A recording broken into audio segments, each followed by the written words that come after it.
Nuestra próxima exponente es la doctora Chani Crispín, grado en Medicina de la Universidad Central del Este, UCE, máster en Radiología del Hospital Regional Universitario José María Cabral Ibáez, alta especialidad en Imagen Médica Mamaria Diagnóstica e Intervencionista del Instituto de Enfermedades de la Mama y ENFUCAM, avalado por la Universidad Autónoma de México.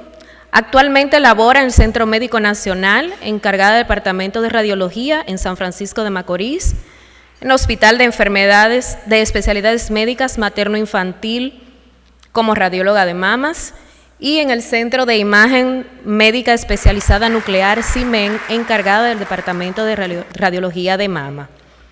Recibamos con un fuerte aplauso a la doctora Crispín. Vamos a hablar sobre BRAFS 3 en la modalidad de mamografía y ultrasonido.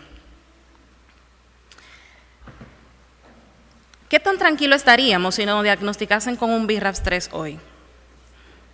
Los objetivos de la charla son conocer la categoría, qué sí y cuándo no, los métodos de evaluación y reconocer las características por imagen propias de las patologías que agrupa. El BRAFS como atlas se publicó su primera edición en 1992. De ahí hasta la fecha llevamos 5 ediciones y la finalidad de este es estandarizar los reportes, reducir la confusión en la interpretación y emitir recomendaciones. La categoría BRAFS 3 es la única del atlas que requiere un control, una vigilancia en el tiempo y tiene un valor predictivo positivo para malignidad menor o igual a un 2%. Aunque esta categoría no es indeterminada, coloca al radiólogo en una cuerda floja entre la inseguridad del clínico y la ansiedad de la paciente. Se emplea desde los 90 la categoría, como la había mencionado, pero en inicio el descriptor era de baja sospecha o mínimamente sospechoso. De por sí ya la descripción era alarmante. Se consideró para esta última edición eliminar la categoría, pero ¿qué hacemos con este grupo de lesiones que no son propiamente benignas ni tienen suficiente característica para considerarse malignas? Lo que se decidió fue, por consenso, cambiar el descriptor y ahora la conocemos como probablemente benignas. Es una categoría de evaluación en evolución. Vamos a ver en el tiempo cómo se comportan estas lesiones, qué tan estables se mantienen. Del 0,9 al 7,9% de las categorías BRAFS 3 durante la vigilancia van a progresar a una categoría mayor, dígase BRAFS 4, BRAFS 5. Y es la categoría con más variabilidad interobservador que existe dentro del atlas. No lo que yo veo, no necesariamente lo que va a ver otro radiólogo que interprete la mama. Requiere explicar adecuadamente a la paciente el porqué de su seguimiento, porque ésta tiene el derecho de decidir o la libertad de decidir qué va a hacer, si se va a vigilar, si se va a biopsiar o si se va a excindir esa lesión que nosotros consideramos como probablemente benigna. Aumenta la carga de trabajo y los costos de evaluación para el sistema sanitario porque vamos a tener una paciente acudiendo a nuestro servicio más veces de la que habitualmente lo hace. ¿Cuál es el protocolo de seguimiento establecido por el BRAFS para esta clasificación? Bueno, primero hacemos el diagnóstico, ya sea por mamografía, por ultrasonido, por la modalidad que corresponda, y le vamos a hacer un primer control a los 6 meses, después de considerar una patología BRAFS 3. Un segundo control a los 6 meses siguientes y un tercer control a los 12 meses, que es lo mismo que 6, 12 y 24, como es el esquema que normalmente escuchamos. Ya en el último control tenemos que valorar la recategorización del BRAFS. Hay algunos artículos, algunas unidades de mama que particularmente ellos deciden hacer una vigilancia por 3 años, pero de acuerdo a las estadísticas no tenemos cambios significativos que nos avalen tener un seguimiento por más de 2 años. Es necesario para el BRAFS 3 siempre tener estudios complementarios. No en una primera imagen, por ejemplo, en una mamografía de tamizaje, no está recomendada dar un BRAFS 3 si no hacemos un complemento que nos afiance nuestro diagnóstico. El BRAFS 3 no es un camino recto. No decimos, tengo un BRAFS 3 y voy a seguir así durante los 2 años. Puede ser que durante la evolución la lesión tenga cambios a favor de benignidad y de acuerdo a nuestro criterio, en nuestra experiencia, decidamos recategorizar a un BRAFS 2. Igual, durante la vigilancia, si tenemos cambios significativos que nos avale una categoría mayor, BIRAP 4 o BIRAP 5, debemos de hacerlo, independientemente que no hayamos cumplido el protocolo de los 2 años. ¿Por qué se vigila durante 2 años? Porque se ha demostrado que el cáncer de mama o las lesiones malignas duplican su volumen entre los primeros 100 y 180 días. Tenemos limitantes. El talón de Aquiles de esta categoría es la vigilancia, que la paciente va a acudir a hacerse el control. Lo que hacemos radiología de mama, sabemos que la mayoría de nuestras pacientes BIRAP 3 posiblemente no la vamos a volver a ver hasta dentro de 1 año o 2 años, o no la volvamos a ver definitivamente. Entonces, aunque nosotros estamos confiados de que es una lesión probablemente benigna, es posible que no lo sea, por eso la vamos a vigilar. Existen determinantes sociales que son los que afectan más o por lo cual las pacientes no acuden. Está demostrado la falta de la cobertura del seguro, las pacientes jóvenes, las hispanas, las divorciadas.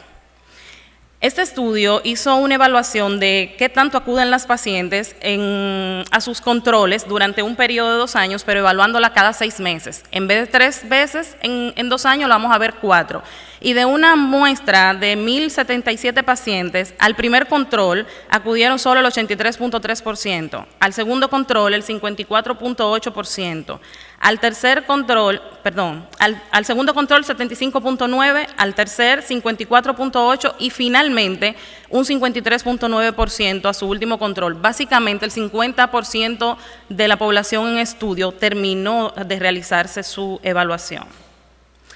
¿Qué sí con esta categoría? Bueno, evita biopsias innecesarias, reduce por consiguiente falsos positivos y mantiene la sensibilidad diagnóstica. El BIRAPS, además de estandarizar el reporte, también valora nuestra sensibilidad en el diagnóstico. Cada vez que damos una categoría, nosotros, el BIRAPS, cuando podemos hacer una evaluación en un periodo de tiempo y decir qué tan concordantes somos con nuestro diagnóstico y que realmente sea así las patologías. Que no debe de utilizarse cuando haya inseguridad en el diagnóstico, nunca. Si nosotros no estamos seguros de que la patología corresponde a un BIRAP 3, no debemos de darla. No se debe utilizar si es una lesión indeterminada y no se recomienda utilizar en mamografía de detección. Bien, ¿cuáles patologías encontramos en las diferentes modalidades? En la mamografía, primero, la mamografía de tamizaje tiene una sensibilidad de un 87% y una especificidad que va del 87 al 99%. Esto va a estar determinado de forma significativa por la densidad mamaria. Aproximadamente entre el 10 y el 30% de los cánceres de mama pasan inadvertidos en las mamografías de tamizaje y están asociados a errores de interpretación, a una mala adquisición del estudio, a mamas muy densas y a tumores de crecimiento lento. Las patologías consideradas BIRAP 3 por mamografía, en orden de frecuencia tenemos el nódulo circunscrito no calcificado con un valor predictivo de un 2%, las microcalcificaciones agrupadas de tipo redondeadas o puntiformes y tienen un valor predictivo de un 1% y la simetría focal con un valor predictivo de un 0.4%. Los nódulos se definen, literalmente el BIRAP los define como una lesión ocupante tridimensional que se observa en 2 proyecciones mamográficas distintas. Y las categorías que vamos a vigilar en esta o que debemos ver en para considerarlo un nódulo BIRAP 3 debe de ser convexo, circunscrito, o sea que su margen se debe de ver en al menos el 75%. No debe de estar calcificado y la densidad puede ser variable, o aumentada, o isodensa, o hipodensa en relación al parénquima circundante. Y en este caso, la evaluación complementaria se va a realizar con el ultrasonido. Tenemos aquí un nódulo circunscrito con aumento de la densidad en relación al parénquima en el cuadrante superior externo de la mama izquierda hacia el tercio posterior, que es considerado con característica BIRAP 3. ¿Qué vamos a vigilar? Que el margen se mantenga, la morfología, la orientación y el tamaño. La vigilancia de los nódulos que vemos en mamografía y que consideramos benignos siempre se va a realizar con ultrasonido. Y dentro de las características, la característica que más nos importa es el tamaño. Si durante los 2 años este nódulo aumenta su volumen más de un 20%, debemos de recategorizarlo a un BRAF 4. La vigilancia se va a hacer, hacemos el diagnóstico, mamografía, lo caracterizamos en ultrasonido y a los 6 meses volvemos a ver a la paciente y le hacemos un ultrasonido control.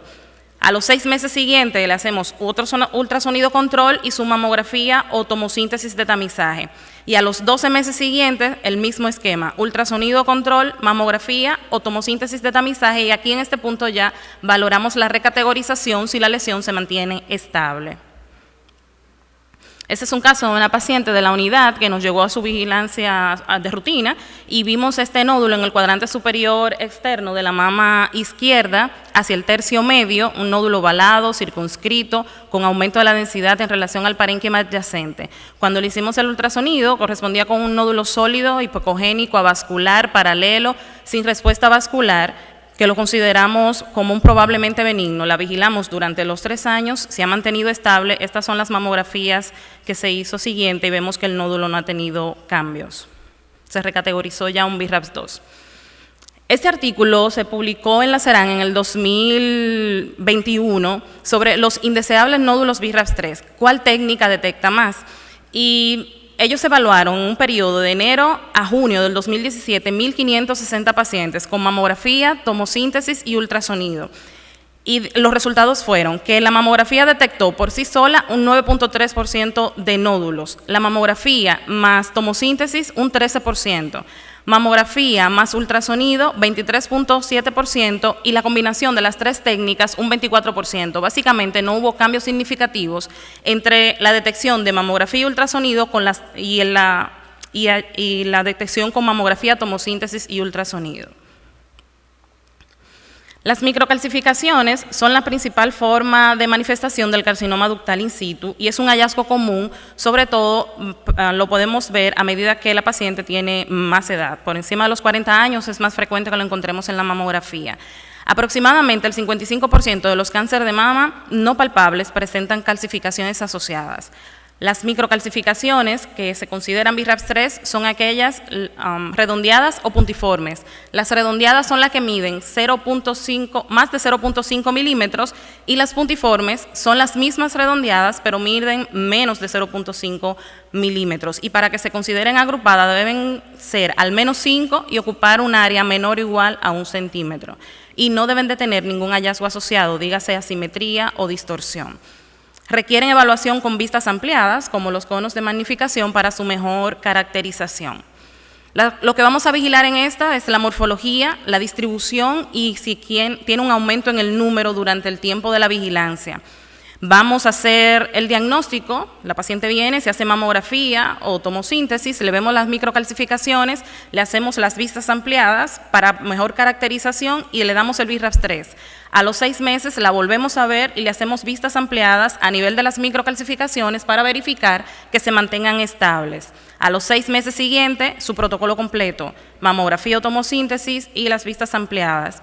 Y ya a los 12 meses posteriores volvemos a hacer la evaluación completa y consideramos la recategorización si se ha mantenido estable. Podemos vigilar las microcalcificaciones con tomosíntesis. La tomosíntesis la ve, pero no la caracteriza tan bien como la mamografía. Entonces se prefiere hacer la vigilancia con mamografía o proyecciones o con las vistas ampliadas. Tenemos este otro ejemplo, una paciente igual de la unidad que llegó a su mamografía de rutina y apreciamos hacia el cuadrante superior externo de la mama izquierda, en el tercio posterior, unas microcalcificaciones redondeadas de densidad aumentada. La diagnosticamos como BRAF 3, a la siguiente evaluación la paciente prefirió hacerse una tomosíntesis y podemos ver cómo en la tomosíntesis la caracterización no es igual que en la mamografía. Al año ya siguiente le volvimos a hacer el tercer control y las calcificaciones aumentaron de tamaño y algunas tienen centro graso y las recategorizamos a un BRAF 2. La simetría focal es una cantidad comparativamente pequeña de tejido fibroglandular que ocupa un cuadrante, una porción limitada de la mama y en un solo cuadrante. Las características que vamos a vigilar es que tenga un borde cóncavo, que afecte solo un cuadrante, que sea visible en 2 proyecciones, porque si solo la vemos en una proyección es una asimetría, y si no es palpable, por lo general se asocian a acúmulo de tejido glandular. Generalmente tienen grasa intercalada y vamos a hacer el estudio que vamos a requerir para complementar nuestro diagnóstico. Puede ser la tomosíntesis, que ha demostrado una alta sensibilidad en la detección de asimetría focal, o conos de compresión y también ultrasonido. Esta es una mamografía de rutina de nuestras pacientes, donde podemos apreciar en la interlínea de cuadrante superior de la mama derecha esta asimetría focal que deja ver tejido graso intercalado en su interior. Se categorizó como un BRAPS 3. Tenemos que vigilar que el tamaño se mantenga, la morfología y la densidad durante el tiempo, durante el periodo de evaluación, que serán los 2 años. En el 0,87% de las mamografías de cribado podemos observar asimetría focal y la probabilidad de que esta malignice es de un 0,67%, realmente es muy baja. Lo que hacemos mama es rara vez tenemos una asimetría focal en vigilancia que progresa a una categoría de malignidad, son las menos. ¿Cómo va a ser la vigilancia? Hacemos el diagnóstico con mamografía o tomosíntesis. A los 6 meses hacemos tomosíntesis del lado afectado, a los 6 meses siguientes tomosíntesis bilateral y a los 12 años siguientes la tomosíntesis o mamografía bilateral. Preferimos hacer la evaluación con tomosíntesis, o la recomendación, porque tiene una mejor caracterización de la asimetría. Este es un caso de una paciente que tuvimos con una asimetría focal. En inicio realmente le dimos la asimetría focal, vemos el tejido graso intercalado y sospechamos que se trata de un acúmulo de tejido. Sin embargo, vemos que en la última mamografía ya la paciente tiene más tejido y más denso comparado con el inicio. La categorizamos como un BRAPS 4B. La asimetría focal la vigilamos para que le vigilamos que no progrese a una asimetría en desarrollo, y si progresa, se corresponde con una categoría 4B. ¿Cuándo consideramos una asimetría en desarrollo? Si tenemos una paciente en vigilancia en la unidad de mamas y de repente en una mamografía de tamizaje encontramos una asimetría focal nueva, es una asimetría en desarrollo si no la tenía en las mamografías anteriores. De igual manera, si la paciente nos llega hoy, le diagnosticamos una asimetría focal y en la siguiente evaluación esa asimetría cambió de forma o de tamaño, se convierte en una asimetría de desarrollo y también progresa ya a un 4B. Este artículo sobre el presente y futuro del uso del BRAPS 3 hace referencia a un artículo de Ragú y colaboradores, donde ellos hicieron una evaluación durante 3 años del impacto de la tomosíntesis en relación a la mamografía, y hubo una disminución significativa del diagnóstico BRAPS 3 de un 33,3% a un 16,4% después del implemento de la tomosíntesis. El ultrasonido, sabemos las ventajas que tiene, que es de bajo costo, es accesible, tiene ausencia de radiaciones ionizantes, y su gran desventaja es el que es operador dependiente. El implemento del ultrasonido aumenta la tasa de detección de cáncer de 2,3 a 4,5 por cada 1000, pero también en consecuencia vemos más lesiones, tanto sospechosas como típicamente benignas. Aumentan el número de biopsias y los falsos positivos por consiguiente.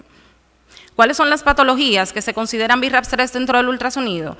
Propias del BRAPS, que encontramos en el atlas, tenemos los nódulos de características benignas, los quistes complicados y los microquistes agrupados. Existen otras patologías que se dejan a experiencia del radiólogo. Sabemos que durante el periodo de vigencia de un atlas, del libro del BRAPS, se hacen aportaciones basados en artículos, y entre esas aportaciones se agregaron la necrosis grasa, distorsión del tejido y la sombra de refracción, que están sujetas a la experiencia o al criterio del radiólogo. Las características del nódulo en ultrasonido, tenemos que la forma debe de ser ovalada, un margen circunscrito, orientación paralela y la ecogenicidad menor que la grasa circundante. No debe de tener sombra posterior, pero en ocasiones podemos tener conos de sombra lateral. Es necesario, si tenemos en una mama varios nódulos, documentarlos por separado, cada uno y con sus medidas, porque lo vamos a vigilar cada uno de forma independiente. Que en ocasiones a veces vemos muchos nódulos y nos abrumamos un poco, y varios radiólogos deciden, bueno, múltiples nódulos en la mama. lo correcto es individualizarlos, porque no sabemos cuál de esos nódulos en algún momento pueda progresar a una lesión sospechosa. Y si es palpable, el BIRAS nos dice que si tenemos un nódulo palpable hay que biopsiarlo. Bueno, en las aportaciones posteriores que se han hecho, ya se ha determinado que no necesariamente tiene que ser así. Si tenemos un nódulo palpable y cuando lo caracterizamos en ultrasonido se trata de un quiste simple, lo dejamos en un BIRAS 2, aún sea palpable. En el caso de los nódulos sólidos sí tenemos que considerar la biopsia. El seguimiento se va a hacer valorando la forma, el margen, la orientación y la ecogenicidad que se mantengan durante el periodo de vigilancia, y si el tamaño aumenta su volumen por encima de un 20%, automáticamente lo recategorizamos a un BIRAPS 4. Correspondería a un BIRAPS 4A si no tiene cambios en las demás características.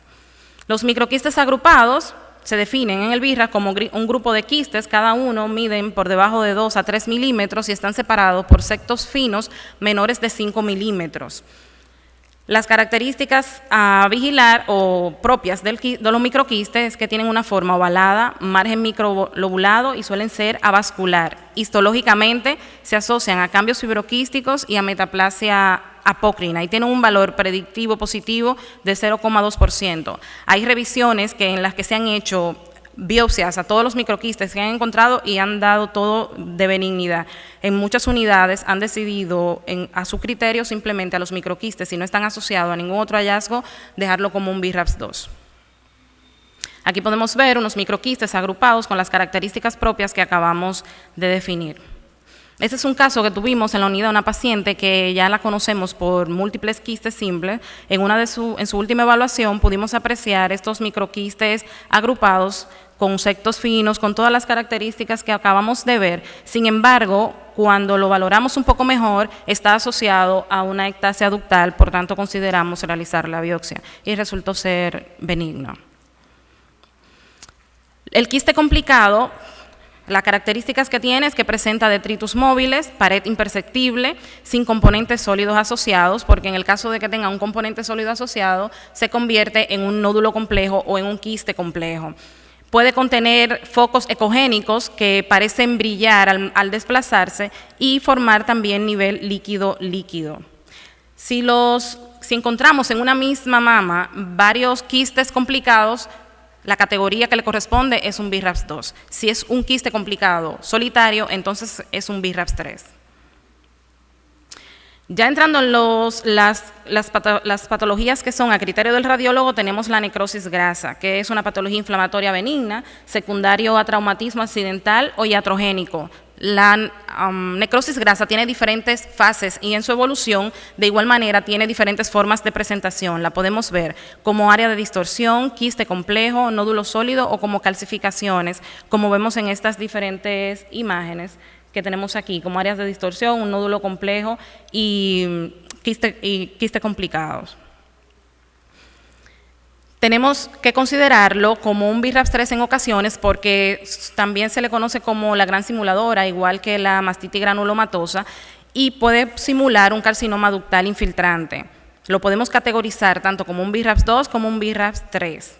Tenemos las sombras de refracción también, entre estas están lobulillo graso y la sombra acústica posterior. Para fines de esta charla solo vamos a mencionar la sombra acústica posterior, que es producto de la atenuación de la transmisión sonora, se asocia generalmente a fibrosis y la podemos ver presentes en cicatrices posquirúrgicas, mastopatía fibrosa y neoplasias malignas. También es muy frecuente verlo como consecuencia de una hipertrofia del ligamento de Cooper. Tiene generalmente orientación vertical, más alto que ancho, suele ser avascular y es un hallazgo de valor diagnóstico cuando está presente. Si no está, no es algo que nos debe de preocupar ni que debemos de buscar. El protocolo de vigilancia en ultrasonido, si es una paciente joven, siempre vamos a hacer los controles solo con ultrasonido. Y si es una paciente mayor de 40 años, ya aplica para mamografía o tomosíntesis, aparte del ultrasonido, entre los 6, 2 y 24 meses, también vamos a hacer su mamografía bilateral o tomosíntesis cuando corresponda. Ya el ultrasonido ha tenido mejoras que nos permiten ser más específicos, ser mejores en la caracterización de las lesiones como transductores lineales de mayor frecuencia, composición espacial, una mejor composición espacial que nos permite delimitar mejor los márgenes, armónicas que reducen los artefactos de campo cercano y Doppler color de mayor potencia. ¿Cuándo vamos a considerar una biopsia en una paciente que tenga una lesión típicamente BRAF 3? Por cancerofobia, que la paciente tenga mucha ansiedad y decida hacerse la biopsia, hay que hacerla. A solicitud del clínico, siempre, aunque nosotros tengamos la certeza de que se trata de una lesión BRAF 3, no tenemos por qué convencer a su clínico. Si él decide y su paciente hacerse la biopsia, tenemos que respetar su decisión. En el caso de embarazo debemos de considerar hacer la biopsia porque si se trata de una lesión neoplásica por estimulación hormonal puede tener un peor pronóstico.